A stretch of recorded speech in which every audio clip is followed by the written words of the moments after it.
हरे कृष्णा। कार्तिक महात्म्य द्वादश अध्याय।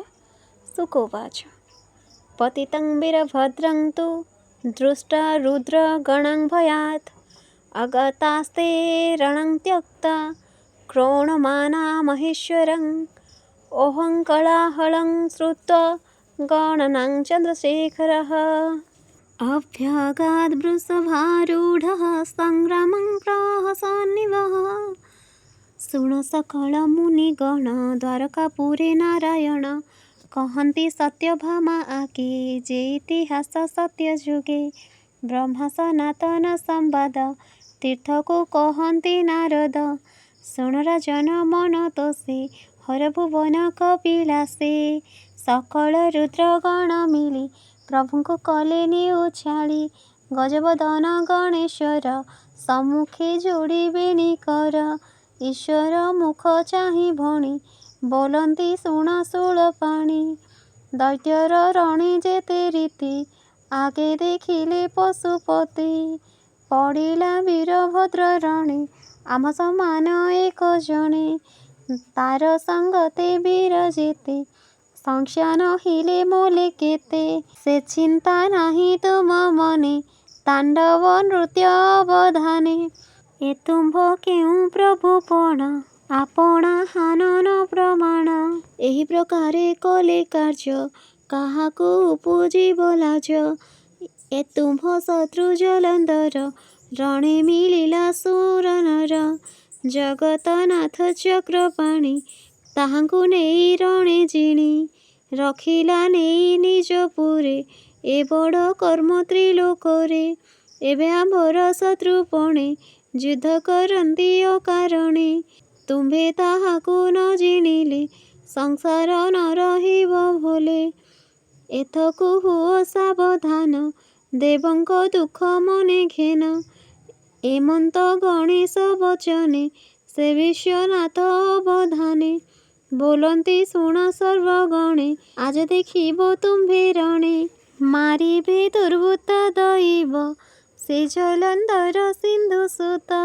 ତାର ନିଧନ ଯେବେ ନାହିଁ ମୋର ସଦନେ କାର୍ଯ୍ୟ ନାହିଁ ଏମନ୍ତ ବୋଲି ଦେବ କାଶୀ କପିଳା ସ୍ତୁତ ପୃଷ୍ଠେ ବସେ ଯୁଦ୍ଧକୁ ହୋଇଲେ ବାହାର ଜ୍ୟୋତି ବିରାଜେ ଦିନକର ପଞ୍ଚବଦନ ତ୍ରିଲୋଚନ ଯେହ୍ନେ ପ୍ରଚଣ୍ଡ ହୁତାଶନ ଜଟା ମୁକୁଟ ସପ୍ତ ଫେଣି ଲଲାଟ ଶିଖିନି ସାମଣି କର୍ଣ୍ଣେ କୁଣ୍ଡଳ କଣ୍ଠେ ହାର ସୁବର୍ଣ୍ଣ ସୂତ୍ରେ ନରଶିର ଯେ ଜନ ଶିବ ଆଶ୍ରେ କରି ତା ଶିର ହର ହୃଦେ ଧରେ ଭୂତ ଭୁଜଙ୍ଗ ଗଣ ସାଜେ ଦଶ ଆୟୁଧ ଦଶ ଭୁଜେ କାଣ୍ଡ ଦଣ୍ଡ ଚକ୍ର କାତି ତ୍ରିଶୂଳ ପିନାକ ଶକତି ଖଡ଼ଗ ପରଶୁ ମୁଦ୍ଗର ପ୍ରଚଣ୍ଡ ଜ୍ୟୋତି ପରଖର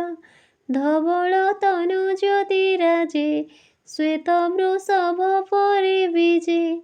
ଶିବ ଗମନ୍ତେ ଅନ୍ତରିକ୍ଷ ବାଜେ ଡମ୍ବରୁ ନବଲକ୍ଷ ତା ଦେଖି ରୁଦ୍ରଗଣ ଧାଇଁ ପ୍ରଳୟ ଅଗ୍ନି ପ୍ରାୟ ହୁଏ ସିଙ୍ଗା ଉପାଙ୍ଗ ଶଙ୍ଖ ଧ୍ୱନି ଶବଦେ ପୁରିଲା ମେଦିନୀ ଶୁଣି ଅସୁର ବଳ କମ୍ପେ ଶବଦ ସିଂହ ପ୍ରାୟ ଝମ୍ପେ ବନ ପଶୁଙ୍କ ପ୍ରାୟ ହୋଇ ଦୈତ୍ୟକୁ ବୁଦ୍ଧି ନ ଦିଶଇ ମନ୍ତ୍ରୀ ବିହୀନେ ଚିନ୍ତା କୂଳେ ଭାଳୁଥିଲା ଯେ ଦୈତ୍ୟ ବଳେ ଏମନ୍ତ କାଳେ ଶିବ ଗଣେ ପ୍ରବେଶ ହେଲେ ରଣସ୍ଥାନେ ଶିବଙ୍କୁ ଦେଖି ଜଲନ୍ଧର ଭୟ କମ୍ପଇ ଥରହର କାର୍ତ୍ତିକ ବର୍ତ୍ତି ଦେଖି ପାପ ଯେନେ ହୋଇ ହୃତ୍କମ୍ପ ତେନେ ଅସୁର ଭୟ କରି ପୁଣି କ୍ଷତ୍ରିୟ ଗୁଣ ଧରି ରଥ ଆରୋହୀ ଧାତିକାରେ ଧନୁରାଜ ଧରି କରେ ଯୁଦ୍ଧେ ହୋଇଲା ଅଗୁସାର ସାରଥି ସିଂହିକା କୁମର ତା ଦେଖି ଦୈତ୍ୟ ବଳ ପଛେ ଲାଗିଲା ସିନ୍ଧୁ ପୋତିକା ଛେ ନାନା ଆୟୁଧେ করে ଧରି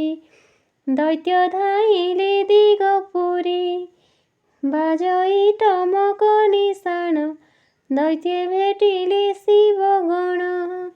ଧନୁ ଆକର୍ଷି ସର ବିନ୍ଧି ଆବୋରି ଏକେ ଏକେ ବାଦେ ଶୁଣ ରାଜନ ବିଷ୍ଣୁ ଲୀଳା ଯେ ଯାହା ତୁଲେ ଯୁଦ୍ଧ କଲା ତାହା କହିବା ଏକେ ଏକେ ଶମ୍ଭୁ ଆବୋରି ତ୍ରୟମ୍ବକେ ଯୁଦ୍ଧ କରନ୍ତି ଆନ୍ତର୍ଜାପ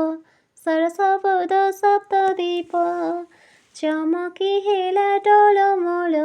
ସ୍ୱର୍ଗେ କମ୍ପନ୍ତି ଦିଗପାଳ ନିଶମ୍ଭୁ ତୁଲେ ଗଣପତି ବାଣ ବିନ୍ଧନ୍ତି ପ୍ରତି ପ୍ରତି କାର୍ତ୍ତିକ ସଙ୍ଗେ ଜଳନ୍ଧର ଯୁଦ୍ଧ କରଇ ଅଗୋଚର ବାଣ ବିନ୍ଧୁଛି କୋଟି କୋଟି ବତାସେ ଯେହ୍ନେ ଜଳ ବୃଷ୍ଟି କାଳ ନୌମି ମହାକାଳ ଭୀମକ ତୁଲିବା ସକଳ ଏ ଚାରି କ୍ଷତ୍ରି ମାଲ ଯୁଦ୍ଧେ ପଡ଼ି ଗଡ଼ନ୍ତି ରଣ ମଧ୍ୟେ ହେତି ପ୍ରହେତି ବୀର ଘେନି ଯୁଦ୍ଧ କରନ୍ତି ଶିଳା ଘେନି ପ୍ରହେତି ନନ୍ଦୀ ଯୁଦ୍ଧ କଥା କହିଲେ ନ ସରିବ ବୋଥା ଏମନ୍ତ ଏକ ଏକ ରଣ ନିର୍ଘାତ ପ୍ରାୟ ଶୁଭେ ବାଣ ଯୁଦ୍ଧ କରନ୍ତି ଅହର୍ନିଶି ଉଭୟ ଥାଟ ମିଶାମିଶି